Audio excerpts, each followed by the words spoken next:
Angkatan 6 Kota Bima dari SDN 49 Rabangodu Selatan Kota Bima. Pada kesempatan hari ini saya akan mewawancarai dua kepala sekolah tentang bagaimana cara pengambilan keputusan jika mereka mengalami dilema etika. Selamat menyaksikan.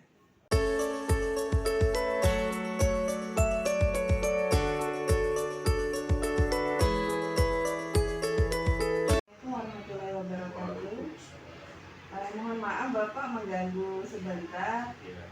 Ini saya meminta tolong wawancara terkait dengan tugas kami di Guru Penggerak tentang pengambilan keputusan dilema etika dan didikan moral seperti itu.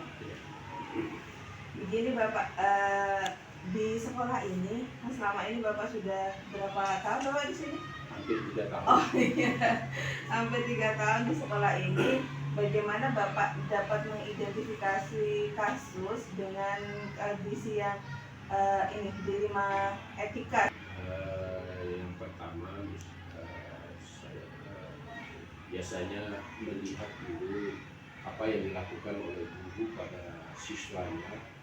Misalnya kalau guru itu berjenis kelamin laki-laki ini misalnya, dia selalu mendekat dengan siswa perempuannya, dia selalu bertindak tidak sesuai dengan profesionalitasnya sebagai guru, maka itu saya identifikasi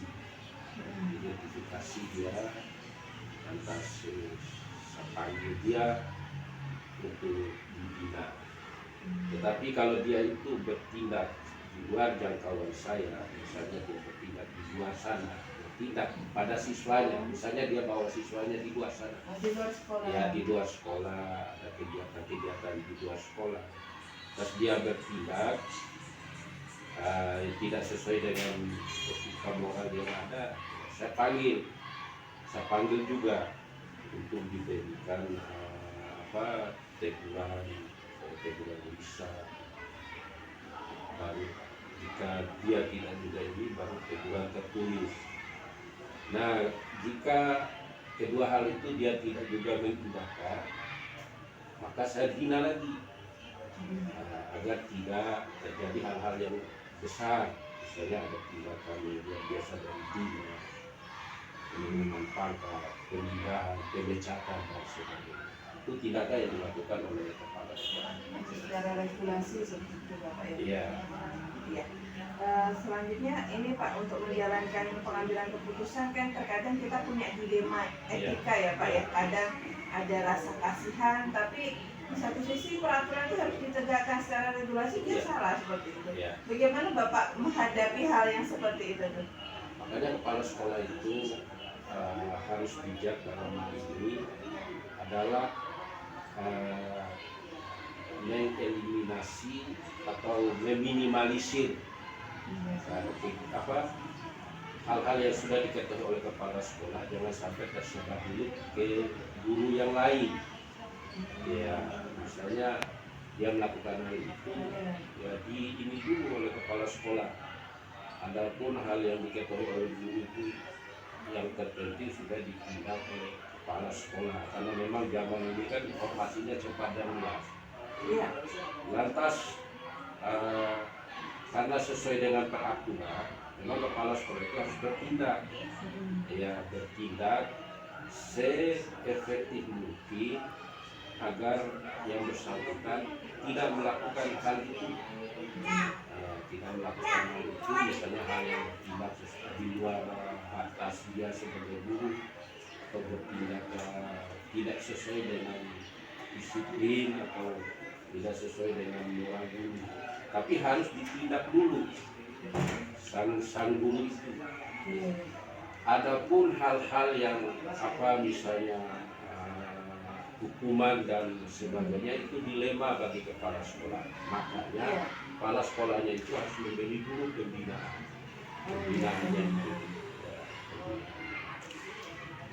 itu yang dilakukan. Ya, kalau selama ini Bapak mungkin pernah ada kasus dilema etika ya di sekolah ini yang Bapak hadapi. Bagaimana langkah-langkahnya Pak? Mungkin contohnya Itu seperti jadi ketika ada masalah dari Bapak juga merasa kasihan, tapi dari forum ingin menegakkan regulasi seperti itu. Bagaimana Bapak, langkah-langkah yang Bapak lakukan seperti itu? Misalnya dia itu sudah jelas bertindak salah, Yes. ya salah. Yang langkah-langkah yang pertama saya lakukan sekali lagi, ya walaupun saya sudah dijelaskan di atas itu, saya panggil dia, ya harus menerima penjelasan dia dulu. Jadi asas praduga tak bersalah itu harus dikedepankan, walaupun kita bukan ranahnya polisi, tapi setidak-tidaknya kita harus ikuti dulu. Nanti setelah penjelasan, jika kepala sekolah memegang bukti, misalnya foto dan sebagainya, baru ini loh kamu yang kamu lakukan, begini. Lantas kita nasihati. Setelah dinasihati, kita buat pernyataan dia agar dia tidak mengulangi lagi perbuatannya yang dituduhkan pada dia, yang disertai dengan bukti. Kalau ada informasi-informasi, jangan dulu. Ya, sebatas kita panggil dulu untuk membinanya saja dulu. Begitu. Ya. Selama ini Pak, hal-hal yang paling efektif yang Bapak lakukan selama menjadi kepala sekolah di sini itu apa Pak, dalam pengambilan kasus-kasus yang selama ini terjadi di sekolah? Yang efektif maksudnya bagaimana? Yang efektif, yang paling tepat gitu. Yang paling tepat, apakah menyelesaikannya dengan secara musyawarah dengan guru-guru yang lain, atau Bapak sendiri, atau bagaimana sih? Karena guru itu punya nama baik, punya kredibilitasnya di tengah guru-guru lain, maka saya menyelesaikan sendiri dengan berdua dengan guru yang bersangkutan. Ya, setelah itu sebenarnya kalau masalahnya itu guru, maka tidak boleh lagi dibawa ke guru yang lain. Setelah kita kasih pembinaan, prosedurnya saya katakan tadi, dikasih pernyataan tertulis, suruh dua-dua pernyataan. Jika itu masalahnya sudah diselesaikan oleh kepala sekolah, maka stop, itu tidak boleh keluar lagi. Itu fungsinya kepala sekolah itu melindungi para guru, walaupun itu jelas telah berbuat yang tidak sesuai dengan profesionalitas. Nah, apabila guru itu bertindak sudah sangat luar biasa, seperti kasus itu di sekolah lain, mohon maaf ada pemerkosaan, justru kepala sekolahnya tidak boleh menyelesaikannya di sekolah, harus di hal yang lebih luas seperti dinas dan sebagainya. Ya, selanjutnya Bapak ini terkait tantangan. Nah, tantangan pengambilan keputusan berdasarkan dilema etika seperti itu. Jadi kan kadang ketika kita mengambil keputusan ada rasa tidak enak seperti itu. Kemudian ada regulasi yang harus kita patuhi seperti itu. Bagaimana selama ini tantangan yang benar-benar Bapak hadapi ketika menghadapi kasus dilema etika? Misalnya kalau ada persoalan, itu tantangan yang paling besar itu adalah sikap guru yang telah kita pilih. Ya, sikapnya itu. Misalnya kalau kita tegur dan sebagainya, itu ada sikap cuek, ada sikap tidak mau menerima kesalahan dan sebagainya. Padahal sudah jelas dia bertindak tidak benar atau kurang benar begitu. Itu yang jadi tantangannya bagi kepala sekolah. Apakah begini Pak, selanjutnya ketika ada masalah, apakah Bapak saat itu juga menyelesaikannya, atau dipending dulu, besok saja saya menyelesaikannya dalam pengambilan keputusan itu Pak? Kalau ada masalah harus diselesaikan hari ini segera, karena takutnya karena ini zamannya informasi dan sebagainya nanti dimanfaatkan oleh pihak ketiga. Harus segera dimanfaatkan, karena zaman HP ini harus diselesaikan sesegera mungkin. selama ini Bapak di sekolah ini, adakah seseorang atau ada faktor-faktor yang mempermudah menyelesaikan dilema etika? Mungkin ada tim seperti itu atau bagaimana kalau di sekolah yang Bapak ampu sekarang? Ya, misalnya kalau penyelesaiannya masalah yang berhubungan dengan siswa Iya. yang berantem misalnya, itu saya panggil juga wali kelasnya dan guru senior.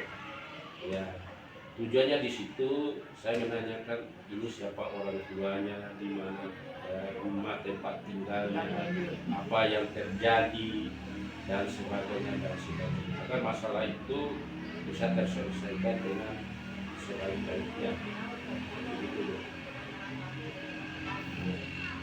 Jadi banyak ya Pak ya, jadi pengalaman tentang kasus dilema etika ini ya Bapak. Mungkin di sekolah ini juga sering terjadi dilema etika yang Bapak hadapi gitu. Ya, Mungkin ada pelajaran yang bisa dipetik dari hal dilema etika ini yang mungkin bisa menjadikan pembelajaran buat kita nih Pak nanti ke depannya Iya. seperti itu. Pelajaran yang harus kita petik kalau terjadi hal-hal yang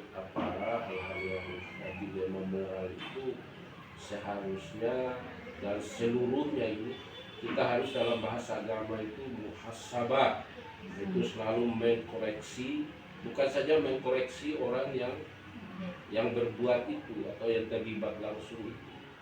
Harusnya mulai dari kepala sekolah sampai stafnya ke bawah itu harus kita koreksi semua atau mengoreksi diri semua dalam satu rapat. Itu hal yang kami lakukan atau hal yang kita lakukan. Harus ini ya introspeksi Introspeksi diri. Misalnya ada siswa yang tempeleng teman, satu sisi saya harus panggil dulu guru tersebut, setelah selesai.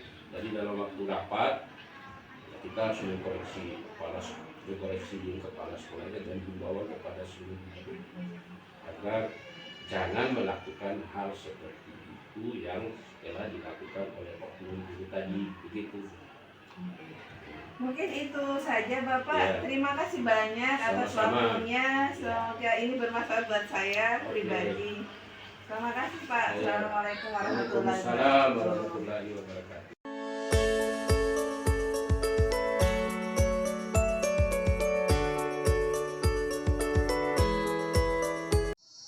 Assalamualaikum warahmatullahi wabarakatuh. Perkenalkan, nama saya Ana Kurniawati, Bu dari SDN 49 Kota Bima. Kebetulan saya mengikuti calon guru penggerak dan ada tugas tentang pengambilan keputusan berdasarkan dilema etika atau bukan moral. Boleh minta waktunya Ibu untuk diwawancari sedikit tentang ini tugas kami seperti itu. Selama ini bagaimana Ibu mengidentifikasi kasus-kasus yang merupakan dilema etika atau bukan moral? Untuk masalah dilema etika ya, dilema etika itu memang tidak bisa dipungkiri, itu akan tetap muncul di mana saja, instansi mana saja, kapanpun itu akan muncul. Jadi karena kita ini bukan sekolah negeri kan menjaring gurunya lewat nasional, sekolah nasional. Kalau kita punya kebijakan sendiri di bawah naungan yayasan, jadi kita kan ada sistem wawancaranya di sana. Dari awal kita berusaha untuk mengidentifikasi masalah-masalah apa sih sebenarnya yang dihadapi oleh calon guru. Kalau seandainya kita masuknya sekian atau ada kegiatan begini akan membutuhkan waktu ekstra seperti ini, gurunya bisa hadir atau tidak. Dari awal kita sampaikan. Kalau seandainya di sana kita temukan kendala, kita sama-sama akan mencari solusi. Sama-sama kita akan cari solusi dengan gurunya. Misalnya gurunya mengatakan pada saat tes dia tidak bisa hadir full time 6 hari belajar gitu, tidak bisa. Nah kalau memang yang seperti itu kita mengatakan terima kasih, berarti Anda tidak bisa bersama kami. Dimanapun juga kita 6 hari jam kerjanya, jam belajar gitu. Tapi kalau misalnya itu keterkaitan dengan jam kehadiran, dalam artian kapan dia bisa hadir, sementara di sekolah itu hadirnya jam 6:30, kita minta guru itu sudah hadir di sekolah, dia nggak bisa hadir jam 6:30, kita cari dulu akar masalahnya. Dia nggak bisa hadir jam 6:30 kenapa? Kalau misalnya ada di sini guru itu yang orang tuanya sakit lumpuh dia, jadi dia tidak bisa hadir di jam 6:30, dia harus mengurus dulu orang tuanya. Dan ada juga guru yang harus mengantar istrinya karena jauh jarak tempuhnya dari tempat tinggal sama sekolahnya, dia ngantar istrinya dulu. Nah itu kita memberikan kebijakan 15 menit keterlambatan. Jadi seperti itu. Bahkan subhanallahnya ada guru yang kesulitan, dia harus nunggu air dulu mandinya gitu. Nah karena air pam kan nunggu dulu, kadang dia tidak ada air, datang ke sini lebih awal, mandi di sini.